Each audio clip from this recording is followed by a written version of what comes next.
أعوذ بالله من الشيطان الرجيم. بسم الله الرحمن الرحيم. الحمد لله الملك الحق المبين خالق السماوات والأرضين، والصلاة والسلام على صاحب الدعوة النبوية والعصمة الفاطمية والصولة الحيدرية والحلم الحسنية والشجاعة الحسينية والعبادة السجادية والمعاصر الباقرية والآثار الجعفرية والعلوم الكاظمية والحجج الرضوية والجود التقوية والنقابة النقوية والحيبة العسكري والغيبة الإله القائم بأمر الله. بلندر صلوات پڑھے گا.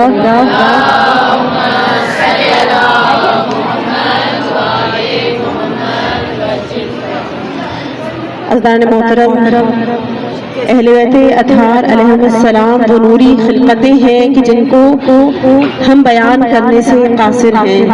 ہم محدود ہیں، ہماری عقل محدود ہے، لیکن یہ وہ ہستیاں ہیں کہ جن کو خدا نے اپنے نور سے پیدا کیا ہے. اللہ نے اپنے نور سے حضرت محمد مصطفیٰ صلی اللہ علیہ وآلہ وسلم کو پیدا کیا.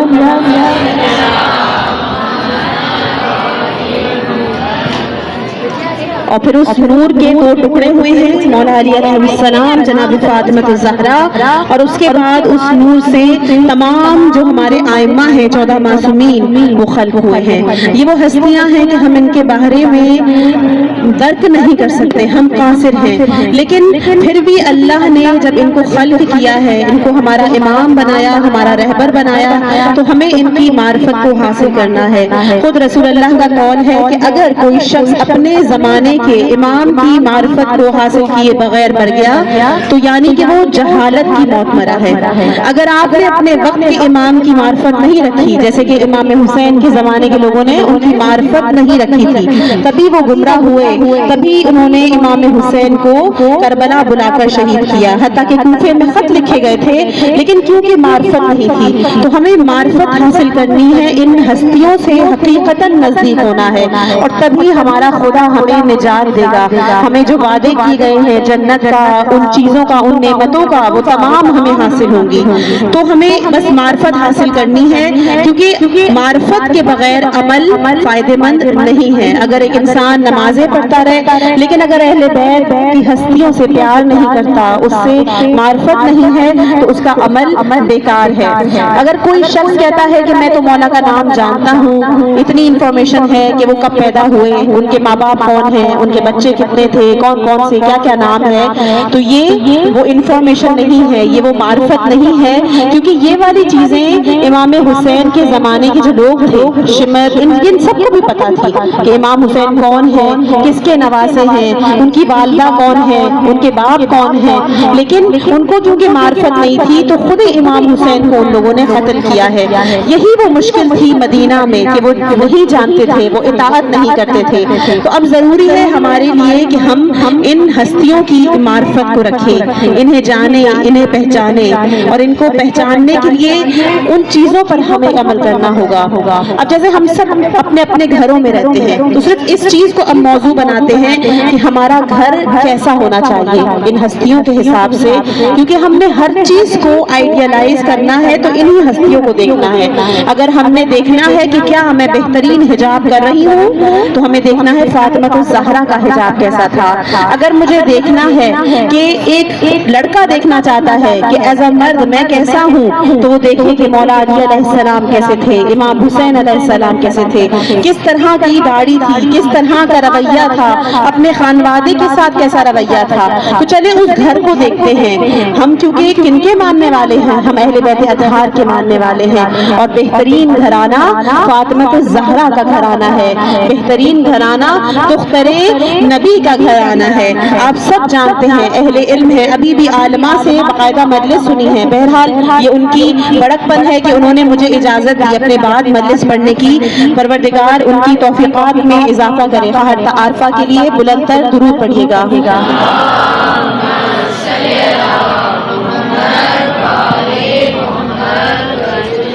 کیونکہ ان ہستیوں کی جو معرفت ہے وہ آپ اتنی ہی دیں گے جتنی آپ کے اندر ظرفیت ہے. مثال پیش کرتی ہوں, اگر فرض کریں بارش ہو رہی ہے اور اگر میں آپ سے کہوں کہ جائیں ہر بندہ اپنا جا کر پانی جمع کر لے, تو اگر کوئی گلاس لے کر جائے گا تو اس کو اتنا سا پانی ملے گا, اگر کوئی جگ لے کر جائے گا تو اس کو جگ جتنا پانی ملے گا, اگر کوئی بڑا سا پتیلا لے کر جائے گا تو اس کے برابر اس کو پانی ملے گا. لیکن اگر سمندر اسی پانی کو اپنے اندر لے تو کتنی ظرفیت ہے, یعنی سمندر جتنی ظرفیت ہونی چاہیے ان ہستیوں کو ہمیں سمجھنے کے لیے. آپ جیسے جیسے اپنی ظرفیت بڑھائیں گے آپ کی ان ہستیوں کو لے کے معرفت بڑھ جائے گی. اور خدا نے تو ہمیں موقع دیا ہے, یہ مجلسیں, آپ ان مجلسوں میں آئیں, آہستہ آہستہ اپنی, ایسے نہیں ہوگا کہ موجزتاً آپ کی معرفت خود بخود بڑھ جائے. آپ نے اپنی معرفت آہستہ آہستہ بڑھانی ہے. اپنی زندگی میں لازمی عمل کریں کہ ہمیں قرآن ضرور پڑھنا ہے, نہج البلاغہ کا ایک جملہ ضرور پڑھنا ہے, صحیفہ سجادیہ اور کوئی بھی کسی بھی عالم دین کی کتاب کو ضرور پڑھیں.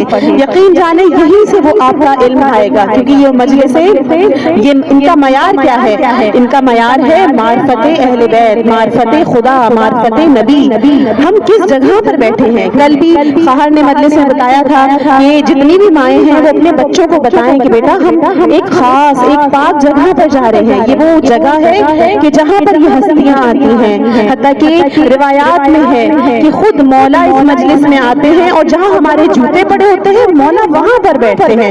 یعنی ادھر چاہے آگے کی جگہ ہو چاہے پیچھے کی جگہ ہو, یہ تمام فرش عزا ہے. بلکہ علماء تو یہ تک کہتے ہیں کہ جہاں پر مجلس حسین برپا ہو رہی ہے وہ مثل کربلا بن جاتی ہے. اگر کسی کو عشق ہے کہ میں کربلا جاؤں, وہ مجلس عزا میں آئے, مولا سے التماس کرے کہ مولا مجھے بار بار کربلا پہنچائیے, لیکن اس وقت میرے پاس یہ فرش عزا موجود ہے, میں اس فرش عزا پر اس نیت سے آ رہی ہوں کہ کاش میری کربلا یہی بن جائے. اگر یہاں سے ہم نے درس حاصل کیا تو پھر وہ مولا کا جو مقصد ہے وہ پورا ہو جائے گا. آپ اس فرش عزا پر آ رہی ہیں, باوضو ہو کر آئیے, کیونکہ اگر آپ کربلا جائیں گی تو کیا بغیر وضو کے حرم میں جائیں گی؟ نہیں. تو آپ باوضو ہو کر ادھر آئیے, احترام کے ساتھ بیٹھیے, اپنے بچوں کو احترام, کیونکہ بچے وہی سیکھتے ہیں کہ جو بڑے کر رہے ہوتے ہیں. اگر بڑے جو ہیں خود باتیں کر رہے ہیں, بچہ کیا سیکھے گا؟ وہ بھی باتیں کرے گا. لیکن اگر بڑے احترام سے پیش آ رہے ہیں, اسی طرح آج کل عموماً دیکھا گیا ہے کہ بچوں کو موبائل پکڑا دیا جاتا ہے تاکہ بچے ڈسٹرب نہ کریں. یہ غلط چیز ہے, کیونکہ مجلس کا ایک احترام ہے. اگر فرض کریں, کیونکہ ہماری نظروں میں صدر اور ڈی سی یہ بڑے اہمیت کے لائق ہوتے ہیں, آپ اگر ان کے سامنے اپنی فیملی کے ساتھ جائیں گے آپ اپنے بچے کو موبائل نہیں پکڑائیں گے, کیونکہ آپ کو پتا ہے اپنے دنیاوی لحاظ سے اس کا ایک لیول ہے.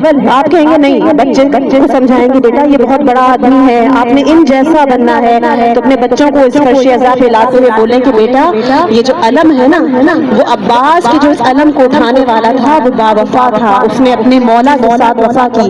ہم نے بھی اپنے اللہ کے ساتھ, اپنے ائمہ اہل بیت کے ساتھ وفا کرنی ہے. جب آپ مولا آپ کو بار بار زیارتوں پہ بلائے, آپ شام جائیں, عراق جائیں, ایران جائیں, ہر جگہ مولا کو بلائے, وہاں پہ جو لوگ جا چکے ان کو پتا ہے کہ جب ہم مولا کے حرم کے اندر جاتے ہیں, اس میں دخول ایک دعا ہے وہ پڑھی جاتی ہے, ہر جگہ اجازت لے کر ہم جانتے ہیں. تو یہ مجلسیں بھی اسی طرح ہے, جب آئے تو یہ سوچ کر آئیں کہ یہ عام جگہ نہیں ہے, یہ ایک خاص جگہ ہے, یہاں آپ اپنے نفس کو صاف کر سکتے ہیں, یہ معاملہ ہی الگ ہے. تو بہرحال ہمیں دیکھنا ہے کہ ہمیں کیسا گھرانہ بنانا ہے.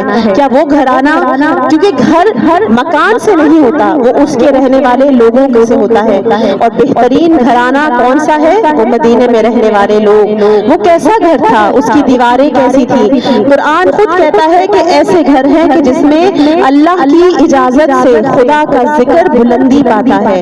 تو رسول اللہ سے کسی نے مسجد نبوی میں اس حوالے سے پوچھا کہ یا رسول اللہ یہ کون سے گھروں کی بات ہو رہی ہے کہ جہاں پر اللہ کی اجازت سے خدا کا ذکر بلندی پاتا ہے؟